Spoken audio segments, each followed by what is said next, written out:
This is the Team B&B rail shaping machine.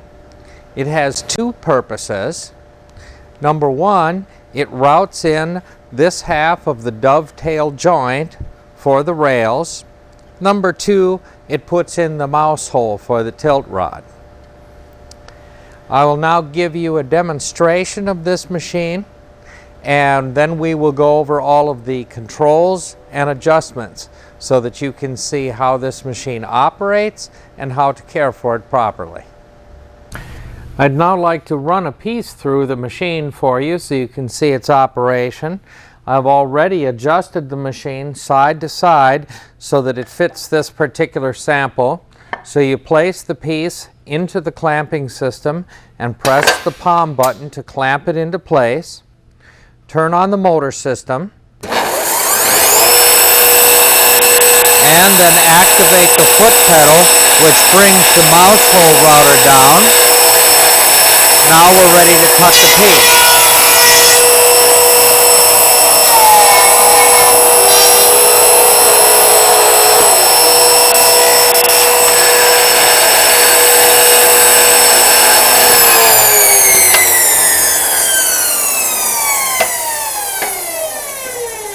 And that completes this piece.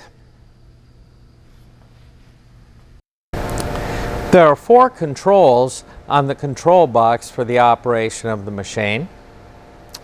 This green button is the button that powers the machine up, turns on the shaper motors and the electronics to prepare for actually doing a piece.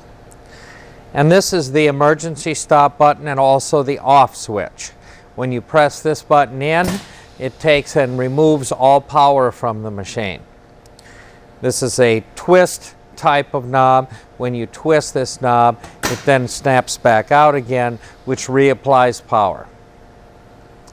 There are also 2 pneumatic push buttons on the front of the machine.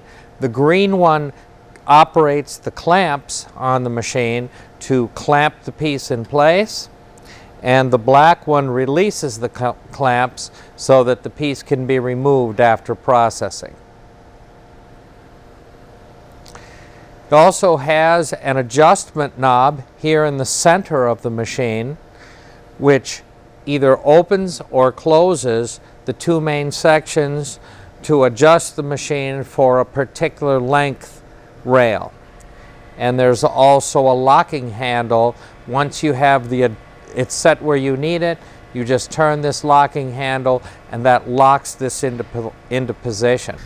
The 2 sections of the machine which move the piece through the cutting mechanism are completely independent of each other. This side moves completely separately from this side. In order to adjust the machine for a particular length rail, you take and loosen the clamp that holds the 2 sides, place the rail into the clamping system, and then move them together until they touch. There's a slip clutch mechanism, so you just turn it until they're flush with each side, and then adjust the clamp to clamp this into place. Now you can easily take individual rails and place them into the clamps. Then when you press the green button, it will take and clamp it down. You have a clamp on each end that holds them front to back, and then you also have these clamps which clamp it up and down to keep it level in the machine. This particular rail is in place and now ready to be run through the machine. In addition to the standard controls, you also have a foot pedal which operates the mouse hole router. When you press this pedal, it turns the router on and brings the mouse hole cutter into place. This is the router for the mouse hole. When you press the foot pedal, this lowers into place, and now when you move the piece forward, it will take and route the mouse hole into the front leading edge of the rail. Because it's operated by a foot pedal, this allows you to run a rail through just to do the dovetail cuts if you do not want to have the mouse hole cut into the rail. These adjustment knobs on the front of the machine adjust how wide this cut is going to be, so that you are able to adjust the width of the cut in order to match up with the second half of the dovetail. There is a locking bolt on here. You loosen this bolt, then you are able to turn these knobs. Each one, of course, is independent on each side of the machine, so you can adjust the two sides to match each other. You also have an adjustment which will allow you to center this dovetail cut on the overall rail so that it's right in the center. This large black knob on the top does that adjustment, and there is a locking bolt right down here. You loosen this bolt and then you are able to turn the knob in order to make that adjustment, and once again each side is independent of the other. There are two independent routers on each side of the machine that trim off the leading edge of the dovetail. These routers move up and down as the piece comes into position.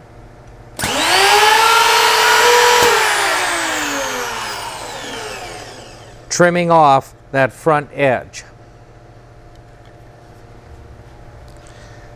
There are flow controls on the top and the bottom of the cylinder, which allow you to control the speed of these routers as they go up and down.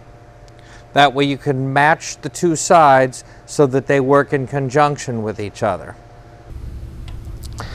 The depth of the router cut can be controlled by this black thumb wheel.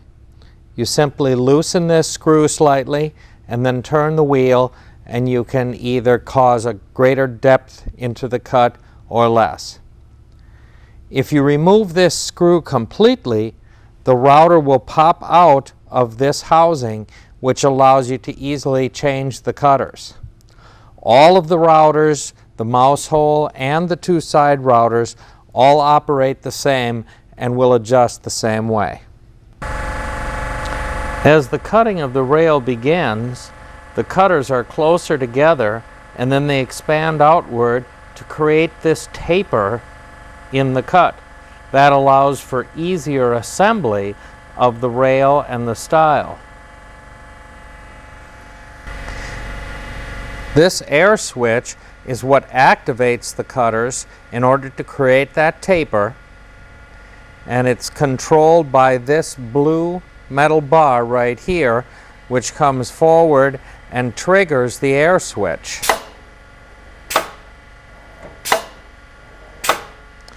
This blue metal bar is adjustable back and forth to control the depth of the taper. There's a physical stop on the back end of each of the machines so that the machine can only travel so far. This, of course, is locked in place and can be adjusted for each side of the machine. There's an electrical switch on the right side of the back end of the machine that turns on the trimming routers. If you adjust the stop position of this block, then you also must adjust the position of that switch so that it's triggered properly.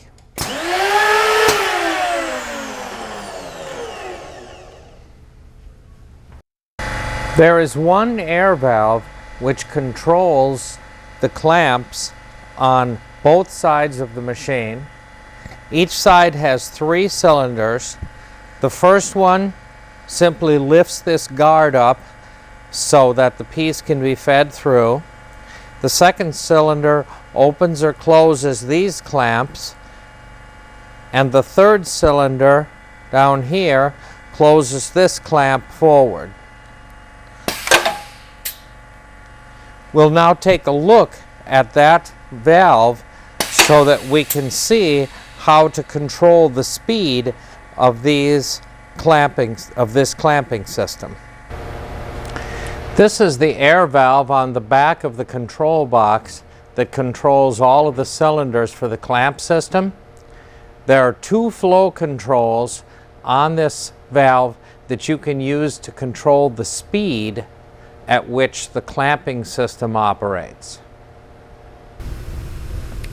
This flow control is in line with the air valve that operates the clamping system and also is used to control the speed at which the clamps close. This is the pneumatic system that is attached to the side of the machine. The incoming air is directed through a safety shutoff valve to a manifold where the air pressure is distributed to the rest of the machine. And you can see that there are two electric air valves mounted to the side.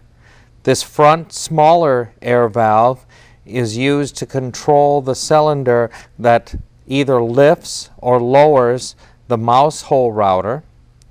And then this larger electric air valve that is at the back controls the cylinders that lift and lower the routers that trim off the excess rail. I'd like to discuss the safety switches that are on this machine. There are two roller switches, one on each side of the machine, that must be activated in order for the cutters to turn on.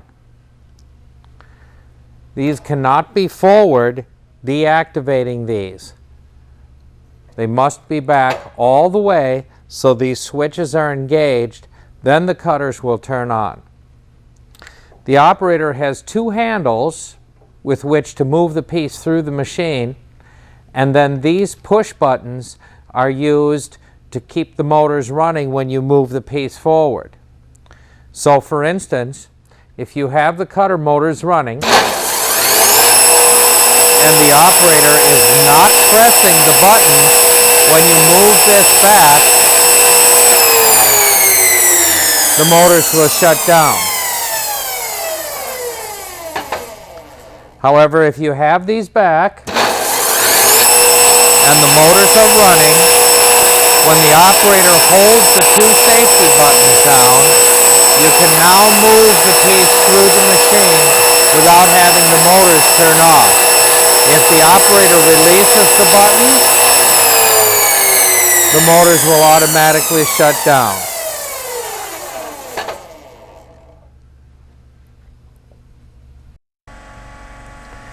The dovetail cutters are encased under these metal guards. If you remove these two screws at the back, this entire guard system can be pulled up and away, revealing the cutters. That will allow you to change each individual cutter blade one at a time on both the top and the bottom cutter. Team B&B recommends that you wear eye protection and ear protection whenever using this machine, and also be certain to remove air pressure and all electrical power whenever performing any adjustments, maintenance, or any type of work on this machine. I've tried to give you a complete overview of the Team B&B rail shaping machine. However, if you should have any specific questions or need any other information, please call Team B&B and ask for a service representative. Thank you.